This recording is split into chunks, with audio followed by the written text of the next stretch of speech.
व्यक्त केलं पाहिजे. हा हिंदुस्थान म्हणजे एकेकाळी 11 वर्षापूर्वी जगातला एक सर्वोत्तम देश होता असं मानलं जायचं. आणि नरेंद्र मोदी आल्यापासून किंवा भाजपचं सरकार आल्यापासून या देशाचा जर नरक झाला असेल तर या देशाची 140 कोटी जनतेला नरेंद्र मोदींनी नरकात ढकललं आहे, फक्त अमेरिकेतल्या लोकांना नाही.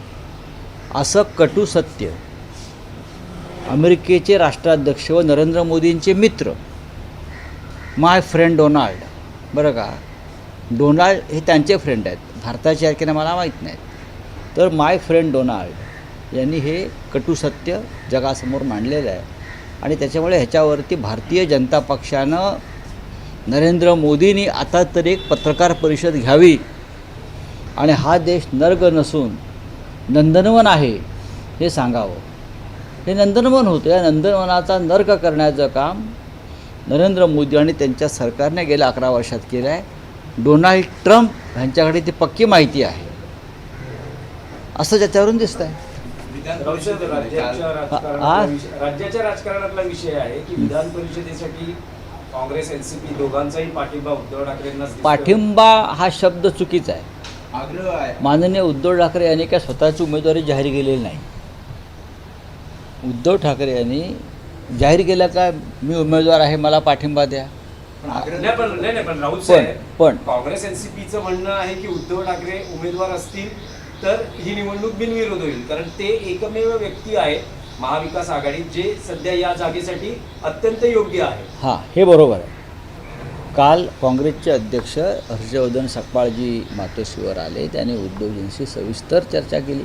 फक्त विधान परिषद या एका मुद्द्यावर चर्चा केली नाही, तर भविष्यातल्या अनेक घडामोडी, महाविकास आघाडी म्हणून आपल्याला भविष्यात काय पावलं टाकावी लागतील, येणाऱ्या लोकसभा असतील किंवा अन्य काही निवडणुका असतील, एकत्र काही संघटनात्मक कामं या संदर्भात चर्चा झाली. आणि त्यांचा आग्रह होता की विधान परिषद निवडणुकीची जी काय भूमिका आहे ती काँग्रेसची भूमिका अशी आहे की राज्यसभेला शरद पवार यांच्यासारखा एक महत्त्वाचा नेता आपण सगळ्यांनी पाठवला.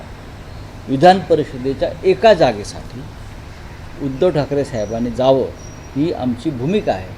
ती यासाठी की एक राज्याचे माजी मुख्यमंत्री म्हणून आणि महाविकास आघाडीचे महत्त्वाचे प्रमुख नेते म्हणून तुम्ही विधिमंडळात असणं हे महाविकास आघाडीच्या आमदारांसाठी एक दिलासा देणारं कार्य असेल, ही त्यांची भूमिका आहे. त्यानंतर सुप्रियाताई सुळे यांचाही फोन आला. त्यांनी त्यानंतर समाज माध्यमांवर सांगितलं की आम्हीसुद्धा याच मताचे आहोत की माननीय उद्धव ठाकरे ह्यांनीच विधिमंडळात जाऊन महाविकास आघाडीचं नेतृत्व करायला हवं. प्रदेश राष्ट्रवादी काँग्रेसचे अध्यक्ष शशिकांत शिंदे यांचा दूरध्वनी आला की आम्ही आमचं डेलिगेशन घेऊन उद्धव ठाकरेंना भेटायला येत आहोत की आपणच विधिमंडळात जायला हवं. उद्धव ठाकरेंशी तुम्ही बोललात का किंवा तुमचे माझी पक्षातील नेते बोललेत का की आताही आग्रह केला जातो? इथे तुमच्याशी बोलण्याआधी मी त्यांच्याशी बोलूनच आलो खाली. असं आहे की आता पण हाच आग्रह आहे की उद्धव ठाकरेंनीच उमेदवार राहावं किंवा परत विधान परिषदेत असं आहे की अजून एक 6 ते 7 दिवस आहेत उमेदवारी अर्ज भरण्यासाठी. शेवटची तारीख आहे 30 आहे. उद्धव ठाकरे स्वतः त्यांची काही भूमिका जाहीर करणार आहेत का की त्यांना लढायचं आहे, नाही लढायचं आहे, पक्षातल्या कार्यकर्त्याला संधी द्यायची आहे, असं काही त्यांचं निवेदन किंवा त्यांची भूमिका ते प्रसारमाध्यम किंवा शिवसैनिकांपुढे मांडणार आहेत? का नाही मांडणार? कधी मांडणार? तुम्हाला कधी मांडावं पाहिजे मला तारीख द्या. आत्ता मांडली तरी काही बरं का, तुम्हाला कधी मांडायचे आहे हे सगळं तुमच्यावरती अवलंबून असतं ना. आत्ताच मांडा, उद्याच मांडा, या येतात 10 मिनटात मांडा, असं एक जी भूमिका आहे मीडियाची त्यानुसार आता राजकारण्यांना काम करावं लागतं असं दिसतं आहे मला. हे बघा की उद्धव ठाकरे साहेबांना आम्ही सगळ्यांनी विनंती केलेली आहे, महाविकास आघाडीच्या प्रमुख घटक पक्षांनी नेत्यांनी विनंती केलेली आहे की तुम्ही विधिमंडळात जाणं आणि महाविकास आघाडीचं नेतृत्व करणं का गरजेचं आहे हे आम्ही त्यांना त्यांचं मन वळवण्याचा प्रयत्न केलेला आहे. आता त्यांना त्यांचा निर्णय घेण्याची मुभा आहे. पण उद्धव ठाकरे उमेदवार उद्धव ठाकरे नसतील तर काँग्रेसनं सांगितलं वरिष्ठांनी म्हणतात की ही जागा काँग्रेसला सोडा. आम्ही काँग्रेस पक्षाध्यक्षाशी चर्चा केली आहे. त्यांचं म्हणणं बरोबर आहे वडेट्टीवार यांचं, ते त्यांच्या पक्षाची भूमिका मांडतात. पण काल प्रदेश काँग्रेसचे अध्यक्ष मातोश्रीवर आले. या संदर्भात काँग्रेसचे राष्ट्रीय अध्यक्ष खरगे साहेबांशी चर्चा सुरू आहे. त्यांचीसुद्धा एक विनंती आहे त्या संदर्भात. त्याच्यामुळे जिथे बोलायचं आहे तिथे आम्ही बोलतो इच्छुक आहोत. आहेत त्यांचे पण उमेदवार काही काँग्रेसचे इच्छुक नाही, आहेत, नाही. नावं समोर आली काँग्रेसच्या उमेदवार. बघा, इच्छुक का असू नये, राजकारणामध्ये राजकीय कार्यकर्त्यांनी इच्छा व्यक्त करणं हा काय गुन्हा आहे का? नाही ना. जर बारामती पोटनिवडणुकीमध्ये अपक्ष लढतात आणि निवडणूक होते तर हे तर विधान परिषद आहे. विधान प्रत्येक परिषद जर तुम्ही घेतली तर पुढची राज्यसभा ही आम्हाला असावी असं वडेट्टीवारांनी काल ट्विटमध्ये म्हटलं. आम्ही या संदर्भात राहुल गांधी, खरगे साहेब, सोनिया गांधी यांच्याशी उद्धव ठाकरे साहेबांचा उत्तम संवाद आहे. आणि त्यामुळेच काल प्रदेश काँग्रेसचे अध्यक्ष हर्षवर्धन सकपाळ साहेब हे या विषयावर चर्चा करण्यासाठी माननीय उद्धव ठाकरे साहेबांकडे आले. सुप्रियाताई सुळे ज्या राष्ट्रवादी काँग्रेसच्या कार्याध्यक्ष आहेत त्यांनी एक भूमिका मांडलेली आहे आणि त्या भूमिका अत्यंत महत्त्वाच्या आहेत. नाही, रावसाहेब, आणखी एक विषय होता की साधारण वर्षभरापूर्वी हिंदी सक्तीच्या विरोधात दोन ठाकरे बंधू एकत्र आले. सध्या मुंबई महाराष्ट्रात जे सुरू आहे, रिक्षा चालक आणि टॅक्सी चालकांना मराठीची सक्ती किंवा मराठी भाषा येणं आवश्यक आहे आणि या दृष्टीनं त्याला विरोध होतो आहे, त्याला पाठिंबाही होतो आहे. पाठिंब्यासाठी मनसे आणि अन्य पक्ष रिंगणात आहेत, तर दुसऱ्या बाजूला विरोध यासाठी होतोय की काल सदावर्तेंनी भूमिका मांडली, संपाची हाक दिली गेलेली आहे. हिंदी भाषा बघा, मराठी भाषा सक्तीची असू नये याच्यामध्ये यासाठी आंदोलन उभं केलं. मराठीला जो विरोध होतो आहे तो एकनाथ शिंदेच्या गटाकडून होतो आहे. हे तुम्हाला माहिती आहे का? परिवहन मंत्र्यांनी तर भूमिका परिवहन मंत्री संजय निरुपम यांनी विरोध केला. संजय निरुपम आता कसं बोललात तुम्ही? हां. हां, एकनाथ शिंदेच्या गटामध्येच या संदर्भात विरोधाची भूमिका आहे. प्रताप सरनाईक परिवहन मंत्री यांची भूमिका ही महाराष्ट्राच्या आणि मराठी माणसाच्या हिताची आहे. ही त्यांनी घेतलेली भूमिका आहे. परिवहन मंत्री म्हणून ती योग्य आहे.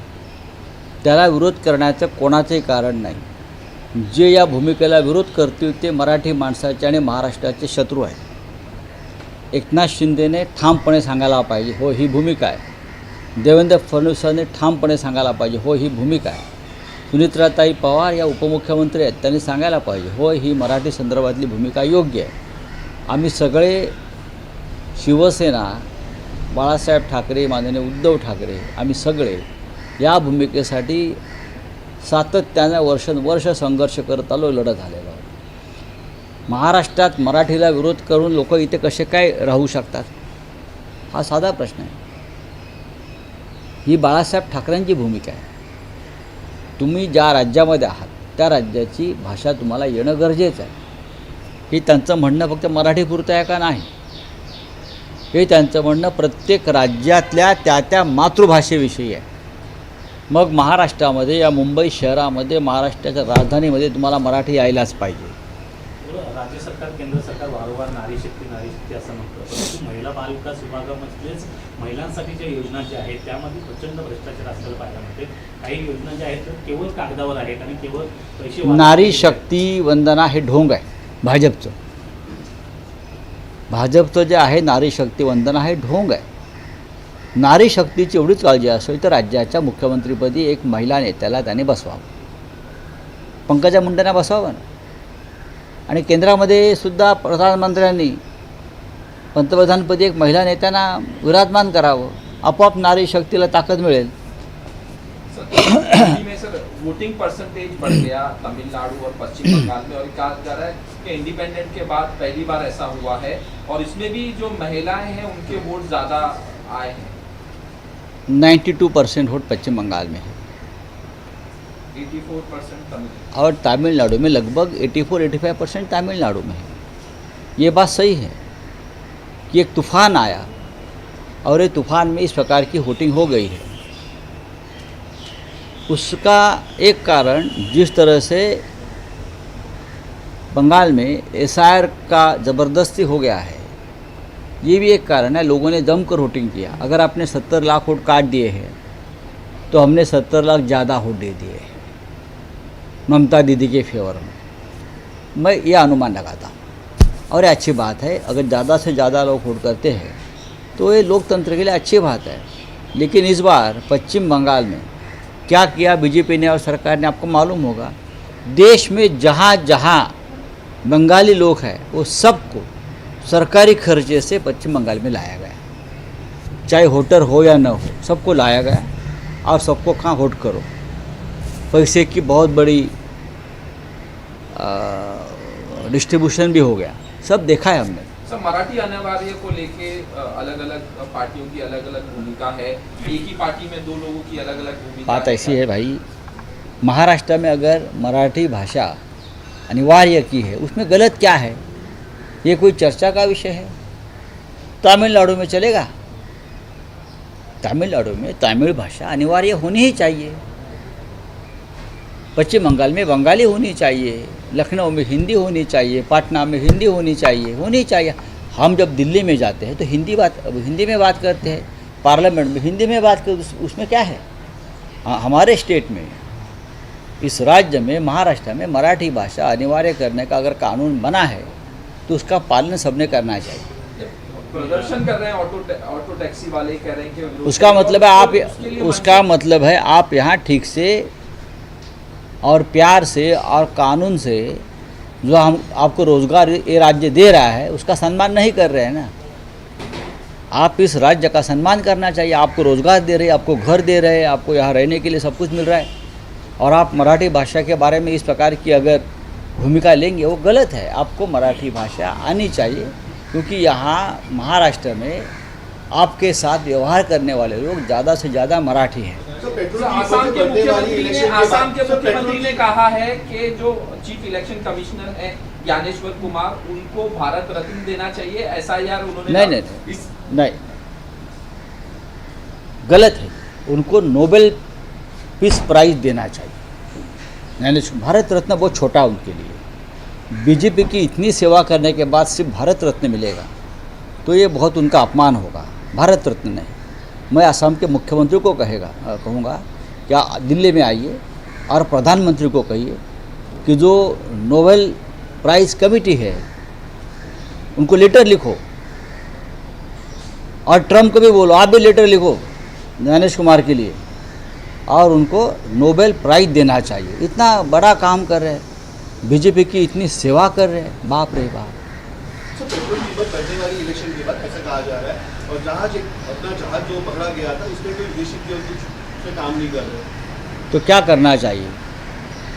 अब ये काम जो है ये किसी पॉलिटिकल पार्टी का तो नहीं है ना, उसमें से मार्ग निकालने का। ये काम सरकार का है। ये काम मोदी जी पश्चिम बंगाल में बिजी है। मोदी जी है कहाँ? मोदी जी कलकत्ता में बैठे हैं, दीदी ओ दीदी करके गाना गा रहे हैं। उनका काम है ये। चुनाव को लेकर और भी बातें हैं, पॉलिटिकल बातें हैं, महाविकास आघाड़ी की बातें हैं। तो स्टेट कांग्रेस के अध्यक्ष जो है हर्षवर्धन सकपाल साहब, वो कल मातोश्री पे आकर उद्धव ठाकरे साहब से बहुत सी विषय में बातचीत की है। उसमें से एक विषय है कि जो चुनाव है विधान परिषद एमएलसी का, उस बारे में उनका आग्रह है कि उद्धव ठाकरे साहब ने ही फिर एक बार विधान परिषद में जाना चाहिए। अब चर्चा उसमें होगी और विचार करेंगे हम। नर्क कहाँ है?